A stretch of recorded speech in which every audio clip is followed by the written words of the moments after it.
Hola, nuestro equipo está conformado por Vania, Rebeca, Andrea y Michelle, y les vamos a hablar sobre el Maximato.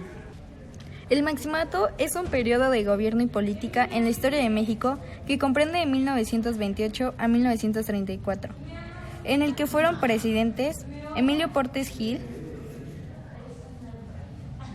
Pascual Ortiz Rubio y Abelardo Rodríguez. Culmina en el primer año de gobierno de Lázaro Cárdenas Río,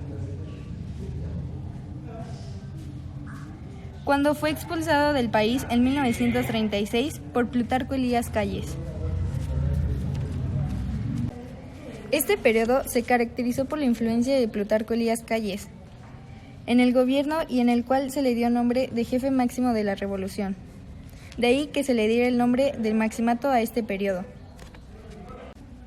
Tras la muerte de Álvaro Obregón, que había ganado las elecciones de 1928, fue asesinado por José León Toral en el mes de junio.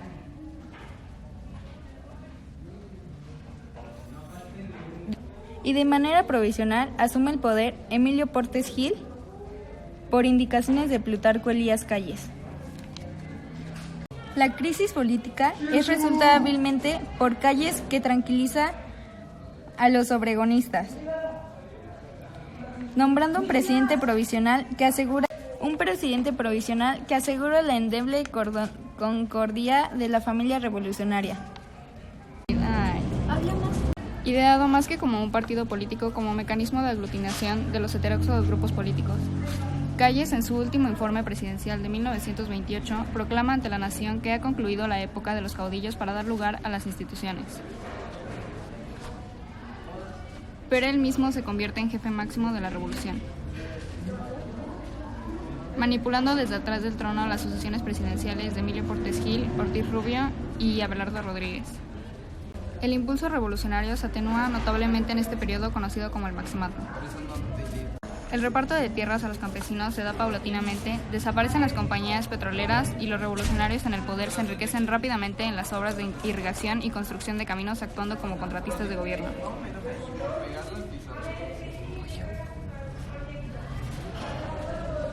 Nuevas formas de explotación agrícola y ganadera aparecen en el noreste de la República, incorporándose modernas técnicas y cultivos orientadas a satisfacer la creciente y más diversificada demanda de alimentos de la Ciudad de México y su cada día mayor clase media. En estas tierras concreta recursos la gran familia revolucionaria en forma de presas, canales, nivelización de suelos, electrificación y caminos. El Maximato fue una época dentro de la historia de México en el que gobernaba Plutarco Elías Calles, quien imponía un presidente el cual manipulaba a su antojo. Dentro de la historia se les dio el sobrenombre de títeres o peleles en las manos del jefe máximo. Este periodo terminó en el gobierno de Lázaro Cárdenas del Río, cuando logró expulsar del país a Plutarco Elías Calles, permitiéndole a Cárdenas comenzar realmente su gobierno, lo que se conoce como un parte de aguas históricas.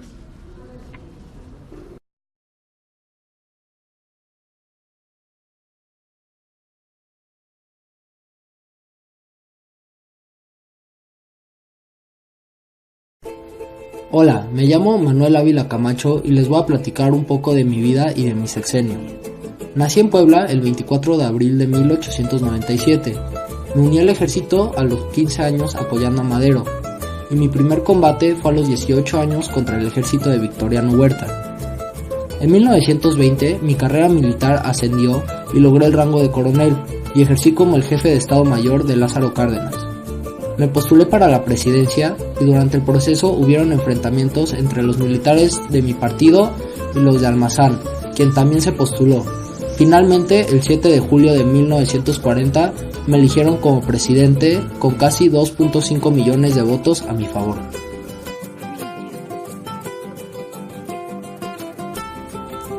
Mucha gente me pregunta cómo fue mi modelo de gobierno. Fue una política moderna y centralista, con la cual busqué la unidad nacional.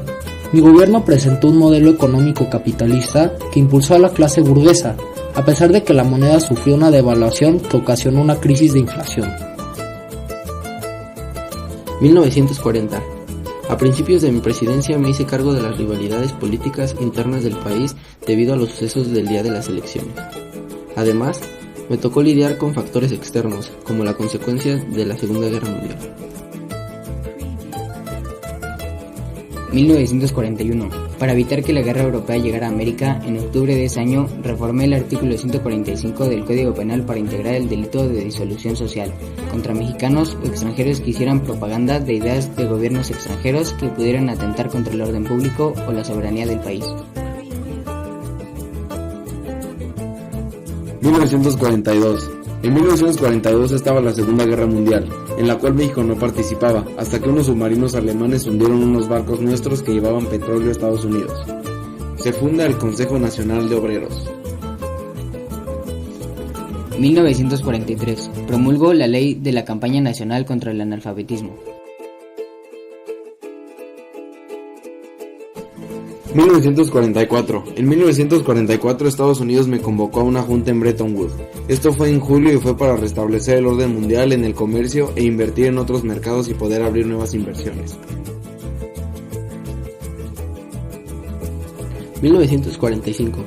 En el siguiente año de mi sexenio se quitó la educación socialista del artículo 3. Asimismo, ese año establecí que el 1 de junio sea el Día de la Marina y fundé el Observatorio Astrofísico de Tonantzintla, el Instituto Nacional de Cardiología y el Colegio Nacional. 1946. El 7 de enero promulgué la nueva ley electoral en donde esta ley reguló la existencia de partidos políticos. En este año acabó mi sexenio y me retiré a mi rancho en Veracruz para dedicarme a la cría de ganado y labores del campo.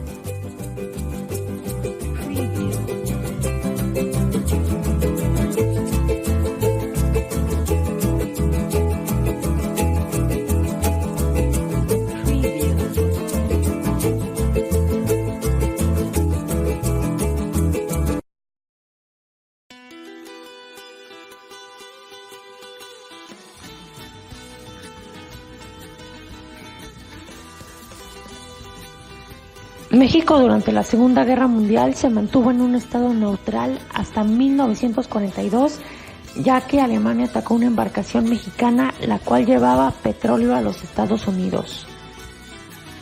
Debido a este acto, el presidente de la República, Manuel Ávila Camacho, declara la guerra contra Alemania, Japón e Italia, y después de analizar el estado militar y económico, decide contribuir con el esfuerzo bélico aliado con un contingente con menor valor humano y económico.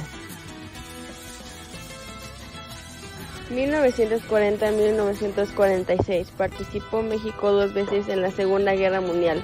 Vendían materia prima como petróleo, algodón, maíz, cereal, frijol, vegetales, fierro y acero a Estados Unidos como productos manufacturados. Segunda participación fue el Escuadrón Militar 201. Sirvió en observaciones, bombardeo y combate aéreo. El cambio político más importante en México durante los años de la guerra fue el acercamiento con Estados Unidos. Nunca antes había formado una relación bilateral tan estrecha entre ambos países. Los reclamos por expropiación petrolera quedaron atrás y una era de hostilidad entre vecinos quedó resuelta. Es revelador el cambio en la relación que la primera visita de un presidente estadounidense en funciones a México ocurrió durante este periodo. El 20 de abril de 1943, Franklin D. Roosevelt hizo una visita relámpago a México. Aunque la participación de México en la guerra fue limitada, cuando los aliados alcanzaron la victoria, México se contaba entre los ganadores. Por lo tanto, México fue un miembro fundador de la ONU, a diferencia de la fundación de la Sociedad de las Naciones, donde no fue invitado por haber permanecido neutral durante la Primera Guerra Mundial. México vivía en circunstancias idóneas para la industrialización. Las condiciones que permitieron el acelerado crecimiento de la economía fueron el origen del modelo de sustitución de importaciones, que México mantuvo por varias décadas desde el fin de la guerra.